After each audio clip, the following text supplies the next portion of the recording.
लाली चूस जाला चूस जाला पिया सुबोध सायद जल्दी रहुआ नवल देवहरा के आके समझाई पिया धर्मेंद्र सैया जल्दी रहुआ विकास देवहरा के आके समझाई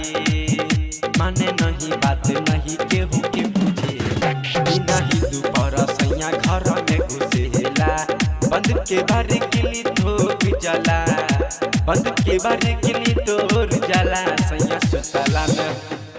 सुतला में दबरा